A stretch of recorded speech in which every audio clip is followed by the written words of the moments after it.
क्या मुझे क्लैट की प्रिपरेशन अभी क्लास 11 से स्टार्ट करनी चाहिए या नहीं करनी चाहिए?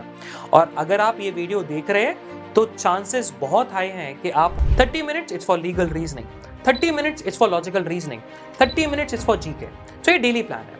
वीकली प्लान क्या होना चाहिए? क्लैट के टॉपर्स जीनियस नहीं होते। मैंने कई बच्चे देखे हैं जिनके 12th में अगेन 50-60% है, but they are toppers.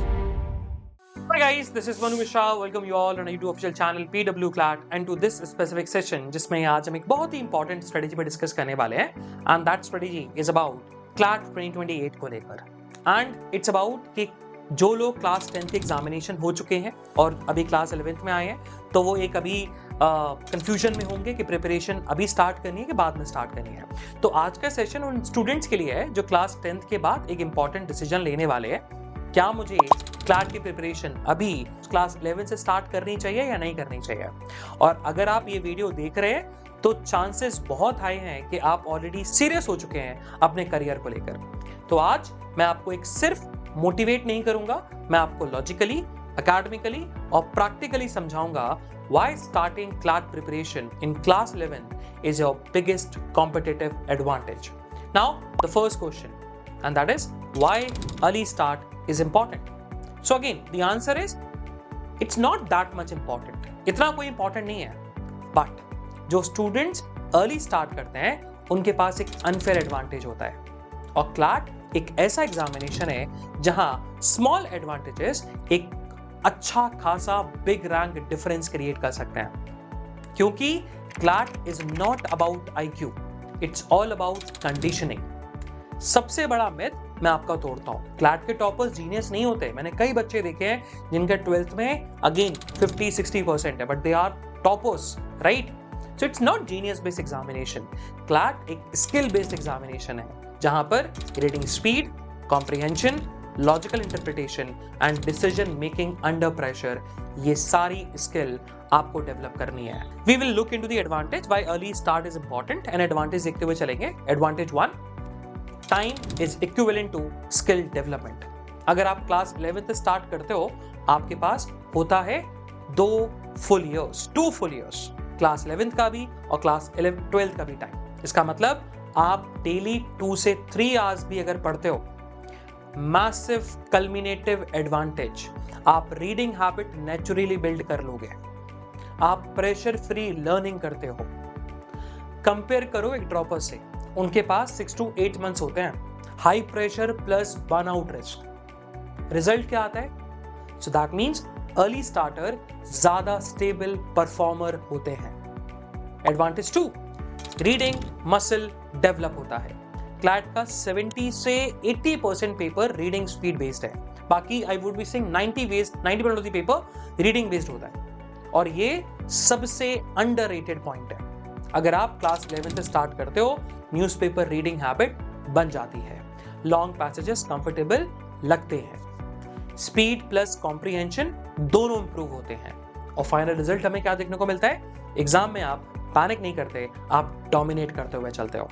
Now advantage 3, that is concept clarity without pressure. Early starters का बिगेस्ट एडवांटेज है they have time to understand, not just memorise. तो रट्टाफिकेशन से हम आगे बढ़कर हम चीजों को समझते हैं, हम सिर्फ याद नहीं करते हैं, मेमोराइज नहीं करते हैं। लीगल रीजनिंग समझने का टाइम, लॉजिकल रीजनिंग बिल्ड करने का टाइम, जीके को ग्रेजुअली एब्जॉर्व करने का टाइम आराम से मिलता है, राइट?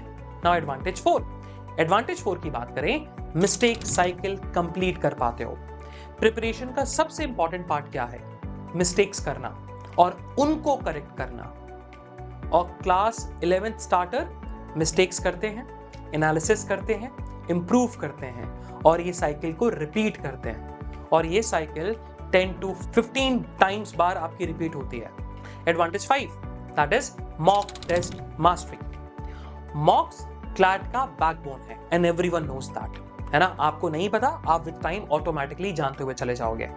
सो जो अर्ली स्टार्टर्स हैं जिनके पास ऑलरेडी अभी जो क्लास 11th में आए हैं, 10th के बोर्ड जिन्होंने दिए हैं, 50-60 मॉक्स देते हैं, पैटर्न समझ जाते हैं, स्ट्रेटजी रिफाइन करते हैं और जो लेट स्टार्टर्स होते हैं they can only give around 50 से 20 मॉक्स मैक्स और हर मॉक एक शॉक देता है आप लोगों को जो लेट स्टार्टर्स हैं।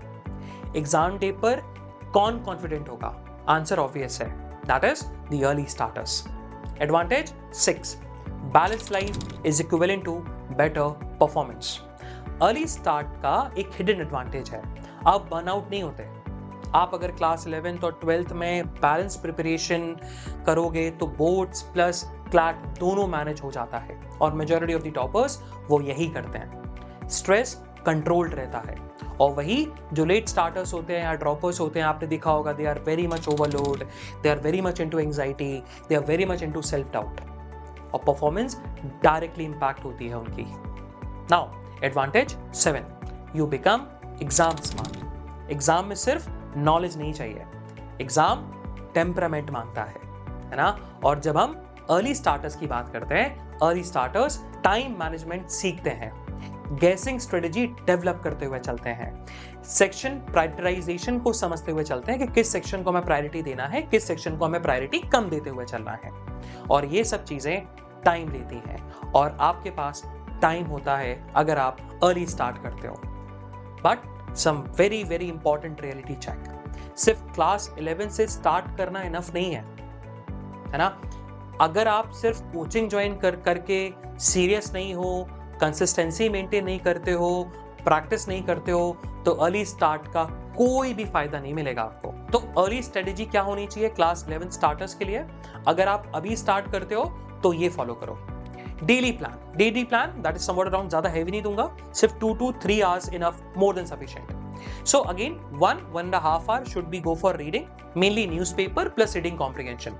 30 minutes it's for legal reasoning, 30 minutes it's for logical reasoning, 30 minutes it's for GK. So ये डेली प्लान है। वीकली प्लान क्या होना चाहिए? एक mock test, 1 full revision day. Focus area किस पर? रीडिंग स्पीड पर फोकस करें, एक्यूरेसी पर फोकस करें, कंसिस्टेंसी पर फोकस करें, है ना। नाउ माइंडसेट हमें कैसे शिफ्ट करते हुए चलना है? माइंडसेट भी आपको शिफ्ट करना है। अर्ली स्टार्ट का मतलब ये नहीं है कि आप रेस जीत गए। Early start is equivalent to opportunity, selection is equivalent to execution. याद रखो, consistency over 2 years beats last minute hustle. And अगर आप क्लास 11 से क्लैट की प्रिपरेशन स्टार्ट करते हो, आपके पास टाइम है, आपके पास फ्लेक्सिबिलिटी है, आपके पास इंप्रूवमेंट साइकिल है, और ये तीनों चीजें मिलकर आपको बना देती हैं एक serious CLAT topper contender, right. अगर आप अभी क्लास 10th के बोर्ड्स हो चुके हैं, है ना, ये आपका टर्निंग पॉइंट है। अब आप डिसाइड कर सकते हो, या तो लास्ट ईयर में स्ट्रगल करना है, या आज से स्टार्ट करके स्मार्टली हमें अपनी एग्जामिनेशन की प्रिपरेशन प्रिपेयर करते हुए चलना है। अगर आपको चाहिए कि क्लास 11th का detailed road map, best book list क्या होनी चाहिए, या 2 years की प्रॉपर आपकी प्रिपरेशन स्ट्रेटेजी क्या होनी चाहिए, so do right it down in the comment section. CLAT 2028 start, है ना। और मैं नेक्स्ट वीडियो में आपको ये सारे के सारे प्लान्स लेके आऊंगा, the detailed road map, the best book and everything. So future lawyers, start early, finish strong. So guys, that's it for today. आगे मिलते हैं नेक्स्ट सेशन में, तब तक के लिए bye bye, have fun and enjoy the day. Bye everyone, bye bye.